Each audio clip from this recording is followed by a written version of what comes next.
Nay, sorry. Napagastos ka pa tuloy sa pagpapa-hospital sa akin. Ano ka ba anak?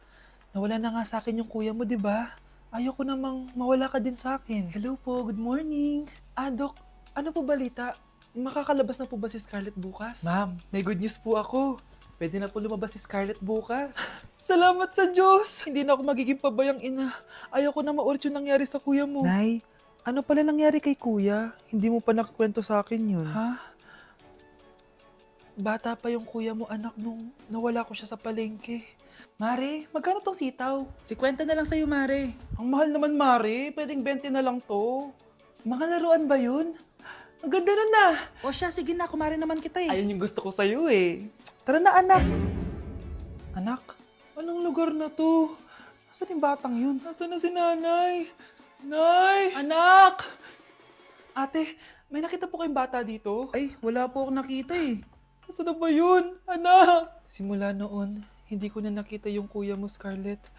Hanggang sa may pumuntang pulis sa bahay natin. Ang sabi nila, patay na daw siya. Grabe naman yung nangyari kay Kuya Nay. Ang lungkot naman po pala nung nangyari sa kuya ni Scarlett.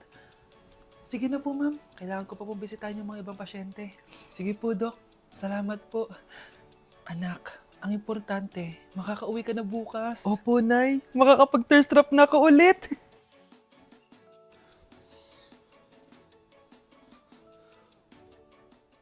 Anak, tara na, uwi na tayo.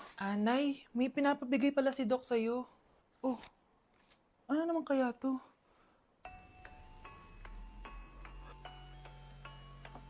Paano nangyari yun?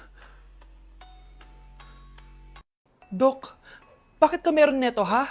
Bakit may picture ka ng nawawala akong anak? Hindi mo ba talaga ako naaalala? Hindi. Sabihin mo sa akin, buhay pa ba ang anak ko? Umalis ka na. Marami pa akong gagawin. Buhay pa ba ang anak ko? Oo! Buhay na buhay ako! Ako ang anak mo na iniwan mo sa palengke dati! Nagtataka ka?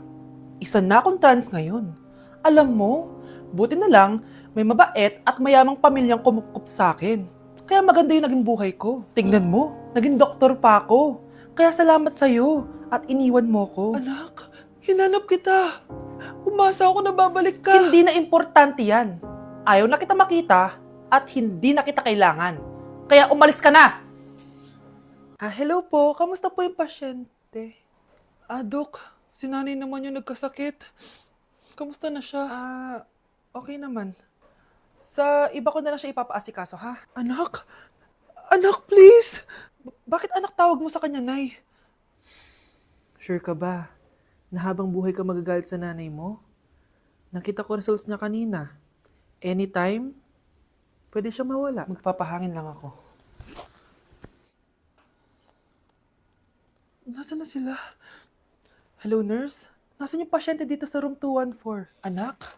Ako ba hanap mo? Nay, akala ko may masamang nangyari na sa'yo. Anak, hindi na kita iiwan. Good news! False alarm lang pala yung nakita namin result sa nanay mo. Ibig sabihin, magiging okay siya. Salamat naman. Nay, ayoko na mawala ka sa akin, ha? Yay! May ate na ako! Honey, happy anniversary. A day in my life as... Ano ba special sa akin? Guri-guring-guri. Kura-guring-gura. Game 1. Bawal ang malapit na ma-dropout sa school. Di ako yun, ha? So, for today's agenda, may pupuntahan tayo. So, secret muna. Pero sasabihin ko na. Ano ba talaga? Bala ko kasi mag-business. Wow, business! OA. So, hindi ko muna sasabihin kung anong business yon. Mind your own business muna. So, guys, dahil anniversary na namin ni Honey Bunch bukas, bibilang ko siya ng flower and cake. So, nandito na tayo sa flower shop ngayon. Ayan na guys, so nakabili na tayo. So, pinili ko pink roses and ganito yung design niya. 12 pieces to guys kasi in each month, mahal ko siya. So, 12 months. Gets nyo ba? Wala. Happy anniversary, Honey Bunch. I love you so much. Sana magkaanak na tayo. So, bibili ako ng cake para kay Honey Bunch. 2 cake yung binili ko. Tapos, ito yung papadedicate ko. Ate, pwede ba to? Guys, yung mukha ni ate parang gusto niya sabihin sa akin na Sana sinend mo na lang yan sa messenger. Seryoso ako. Gusto ko talagang pa-dedicate yan sa cake. Sa mga nagtatanong kung kapatid ko ba to, hindi ko po yan kapatid. O sige na, mag-promote ka na. Shoutout po sa O, akin. diba? May bayad yung promotion dito. Kala mo libre lang yon. Sige na, ipapromote na kita. Ilalagay ko na lang sa bicep mo yung TikTok mo. Ayan. So guys, nandito na tayo sa labas ng bahay. Bigay na natin to kay Honey. Happy anniversary! May cake ka. Honey, happy anniversary! So, anong wish mo para sa ating dalawa? So, yun lang naman. Sige na. Tay? O anak, Si nanay kasi kahapon pwede umuwi. Ano na kaya nangyari doon? busy lang yung nanay mo. O siya, may good news ako sa'yo. Malapit na tayong yumaman. Anong ibig sabihin nun, Tay? Basta, hintayin mo na lang. Opo, Tay. Mabibili mo na lahat ng gusto mo, anak. Nasaan na kaya si nanay?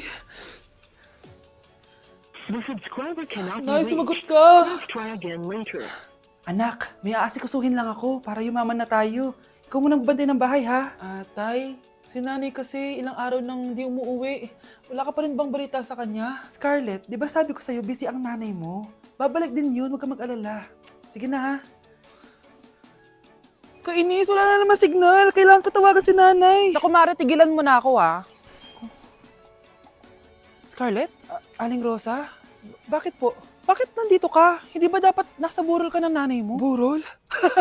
Nagjo-joke ka ata, tita. Buhay pa yung nanay ko. Kakagaling ko lang dun eh.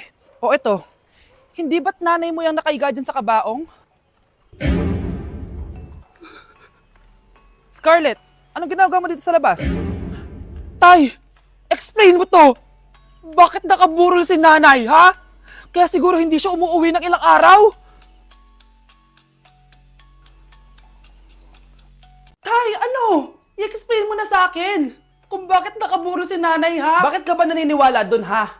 Ang totoo mong nanay, busy. Di ba sinabi ko na to sa'yo? Pero tay... Wala nang pero. Huwag mo akong hintayin magalit, Scarlett. Di mo magugustuhan. Hindi pwedeng hindi si nanay yung nakita ko sa cellphone. Alam na alam ko yung tsura ni nanay. Malalaman ko rin sikreto mo, tay. Oh, Scarlett, aalis ako ulit, ha? Huwag kang pasaway.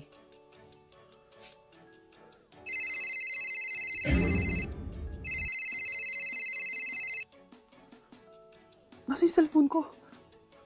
Hello po. Pwede na po maklaim yung 10 million peso na galing sa insurance ng namatay niyo pong asawa. Insurance? Pasaway ka talaga? Pinatay mo ba si nanay, ha? Para makuha yung insurance niya? Hindi mo naiintindihan, anak. Napakahayop mo! Tatawag ako ng pulis!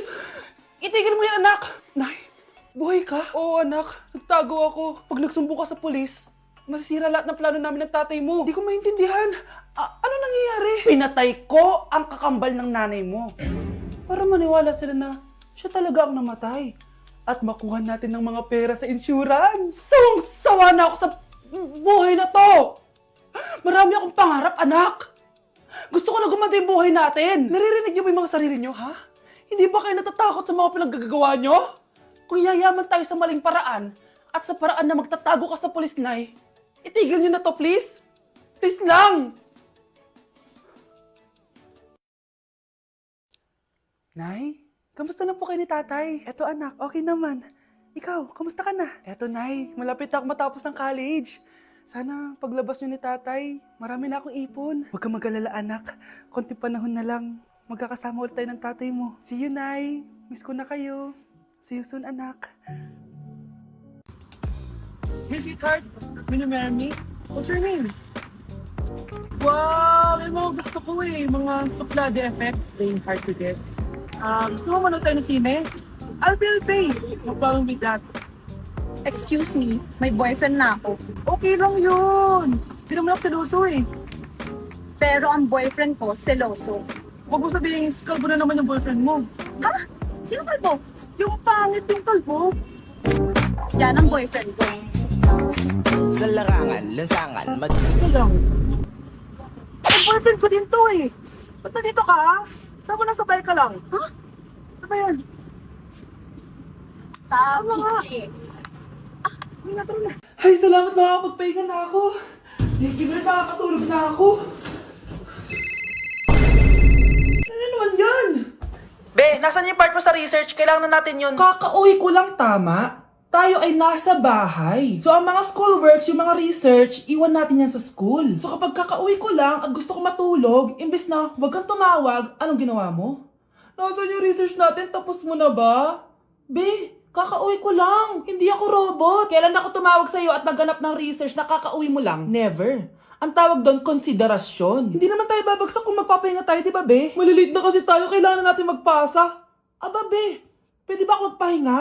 Hindi lang naman sa school umiikot yung buhay ko. Kaya nung tumawag ka, napagano'n ako. Aba, sira ulo to ah. Kakauwi ko lang ah. Pahinga din tayo, be. Baka bago natin mapass yung research natin, mapass away tayo. Sige na. Nay, tinatamad ako pumasok. Diyos ko, mga kabataan ngayon. Kami nga, tumatawid pa kami ng ilog at bundok. Nayo, ito award mo. Ang ganda mo, be. Ano ka ba, be? Ako na to eh. Ikaw na talaga yan. Mas inuna pa mag-makeup kaysa maligo. Yes! Hoy, ikaw babae ka. Puro ka cellphone. Ikaw nga buong araw nakikipag-chismisan dun. May sinabi ba ako? Be, ang lungkot mo siguro, no? Kasi wala kang jowa. Mas okay na yung walang jowa kaysa sa walang mama. Ang boring naman. Maginis kaya ako. Anak, maglinis ka na nga ng bahay. Ay, matutulog na lang pala ako. Be, nagugutom ako. Kain tayo. Huwag na, be. Nagtitipid ako. Tara, libre ko. Sige, tara. Alam mo, ate, kung nakakayaman lang ang pagiging marupok, mayaman ka na. Kung nakakayaman lang ang pagiging pangit, ikaw na pinakamayaman.